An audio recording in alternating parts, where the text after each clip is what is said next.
Excuse me, free ആണോ? ഞാനൊരു food challenge ആയിട്ട് വന്നാണ്. ഈ കാണുന്ന അൽഫാം 1 മിനിറ്റ് കൊണ്ട് കഴിച്ച് തീർത്തിക്കാണെങ്കിൽ 1000 റുപ്പീസിന്റെ ഒരു വൗച്ച് കാർഡ് കിട്ടും. ആർക്ക് വേണമെങ്കിലും പങ്കെടുക്കാം. ലാസ്റ്റ് പീസ് ആണ്. ആർക്കാ പങ്കെടുക്കുക? ആരാ പങ്കെടുക്കുക? ഓക്കെ ബ്രോ പങ്കെടുക്കാന്ന് പറഞ്ഞിട്ടുണ്ട്. നമുക്ക് എന്തായാലും കൊടുക്കാം ബ്രോന്റെ കൈമേല്. ഓക്കെ ബ്രോ ഇത് പിടിക്കും. ടൈമർ ഓൺ ആക്കുമ്പോ കഴിച്ചാൽ മതി കേട്ടോ. ഓക്കെ നമുക്ക് പുല്ലാണെന്ന് പറഞ്ഞുകൊണ്ട് അടിച്ച് കയറ്റുന്നുണ്ട്. 12 സെക്കൻഡ് ആയിട്ടുള്ള ഗ്യാസ്, 12 സെക്കൻഡ് ആയിട്ടുള്ള ഗ്യാസ്. ഒന്ന് കൈയടിക്കടാ. 20 സെക്കൻഡ് ആയിട്ടുള്ള 20 സെക്കൻഡ്. അത് കഴിഞ്ഞിട്ട് ഇനി ഉണ്ടോ എന്ന് ചോദിക്കുന്നതാണ്. 31 സെക്കൻഡ് ആയിട്ടുള്ളൂ. 31 സെക്കൻഡ് ആയിട്ടുള്ളൂ. 31 സെക്കൻഡ്. 41 സെക്കൻഡ് ആയിട്ടുള്ളൂ. ഇറക്കിയോ? 46 സെക്കൻഡ്. ഇറക്കിയോ?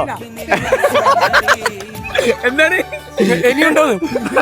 ടൈം കഴിഞ്ഞിട്ടില്ല. ഇനി ഉണ്ടോന്നാണ് ചോദിച്ചത്. വിന്നർ ആയിട്ടുണ്ട്. 1000 റുപ്പീസിന്റെ ഒരു വൗച്ച് കാർഡ് കൈസ് കഫേ സ്പോൺസർ ചെയ്യുന്ന